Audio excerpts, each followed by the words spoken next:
And I looked at the squares and I saw blue, and I had an argument. No, I don't want to waste the canvas. I was going to do a head, but let's put the blue in. Yeah, so I put the blue in. I said, that feels good. That's the yellow ochre. So I painted yellow ochre. And the whole thing came without me thinking. I said, my God, if I can paint without thinking, that's for me.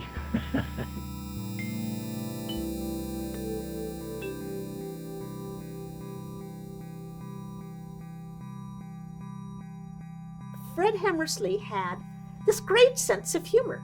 It could be teasing and impish. It could be droll and dry. Fred was known and admired, and he's certainly incredibly personable and delightful to be around. He's very witty. He was just so real in that there was no artifice about how he presented himself. And when I met him, he was in his mid-70s. He delighted in new things, and he delighted in wonderful things.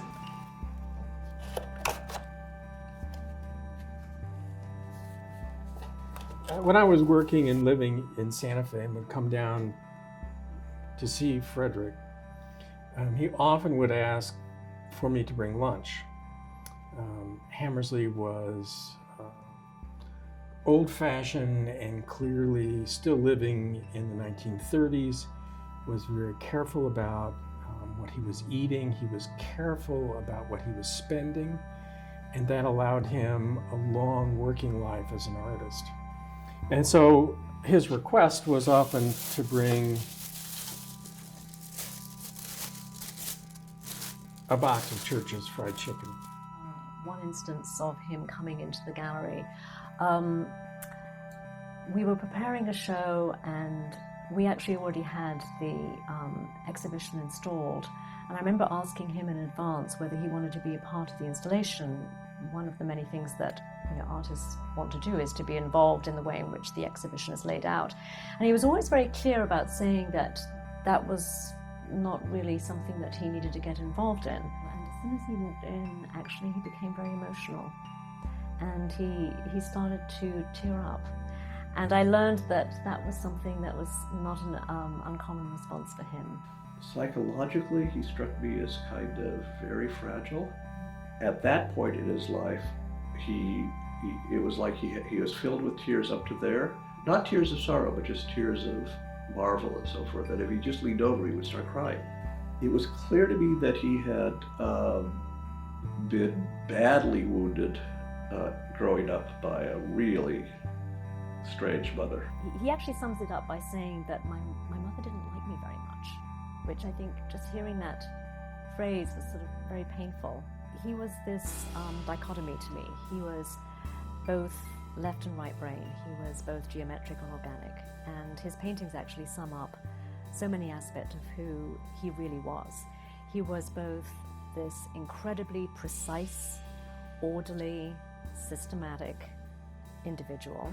And I think there of his parents and the structure. And he loved that sense of organization.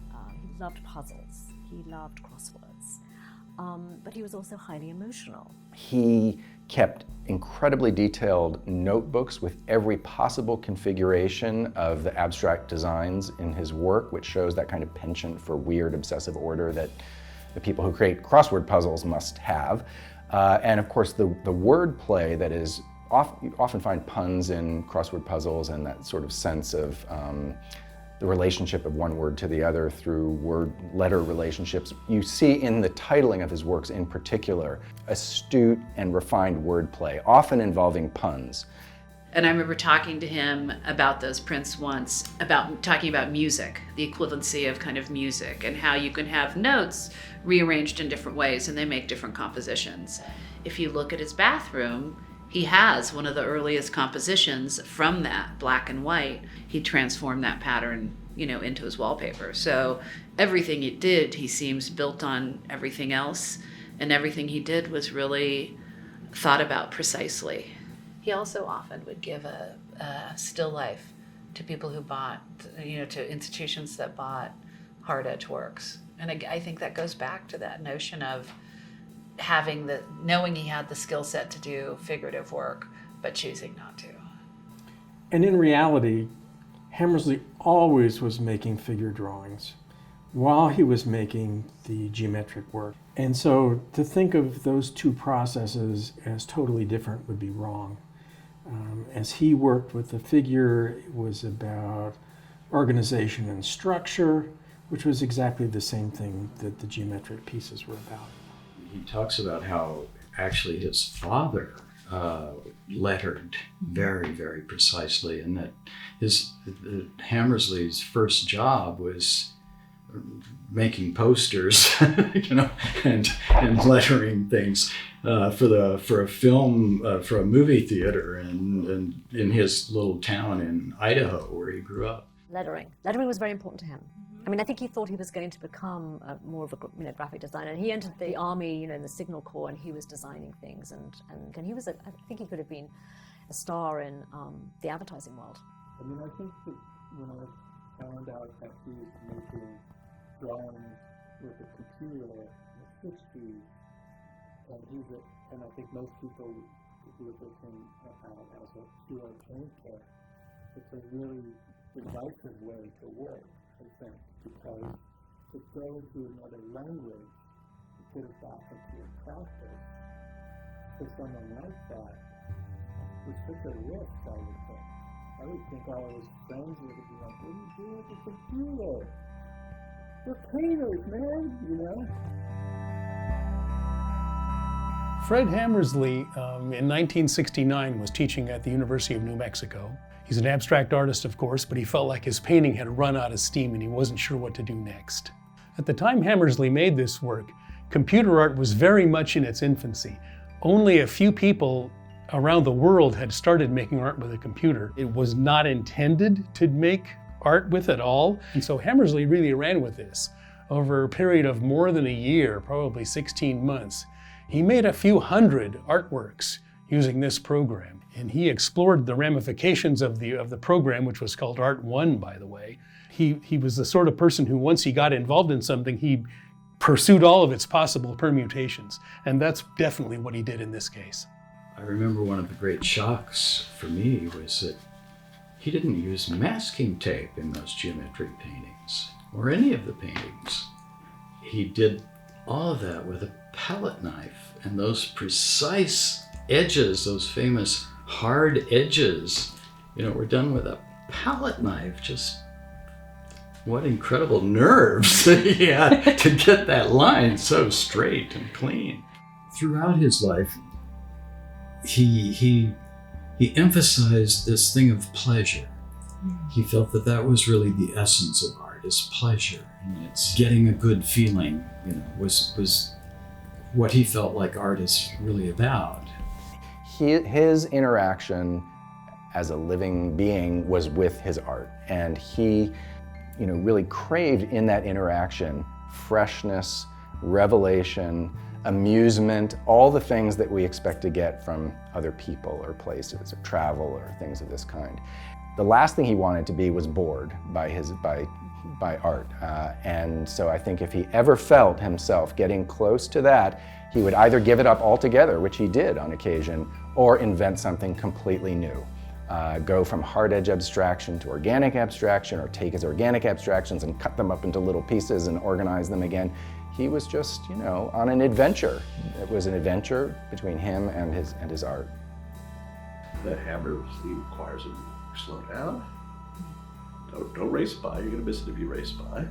And just and enter in a spirit of play. If you're open to it, and if you are, you'll just get these little blasts of pleasure.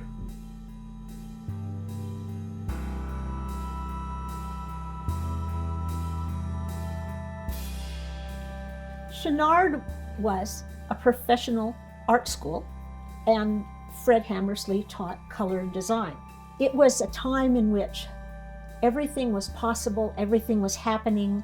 I cannot separate Fred Hammersley's physical being from his teaching and his art, because Fred was this fantastic example that Professionalism doesn't have to be stuffy. It doesn't have to be dead. And yet it can still have high standards. At some point, I sent him a fan letter, and I got a phone call. Roden, this is Hammersley. And I'm like, what? He said there were 7 tools that make every picture, but he didn't tell me what those tools were. He spoke about scale a lot. He also said that the most productive time of the day is a nap. It was awesome. It was fantastic. And I think about these things all the time, going against them as well as hugging them at the same time.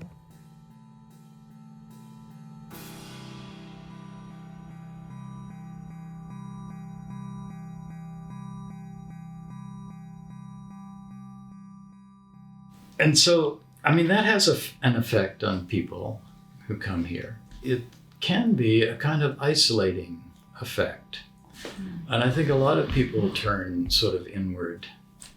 And it's for people who are, you know, on some sort of an inner quest, I guess. Does everybody have to be part of a narrative to exist? I mean, there are people who just are wonderful in their own right.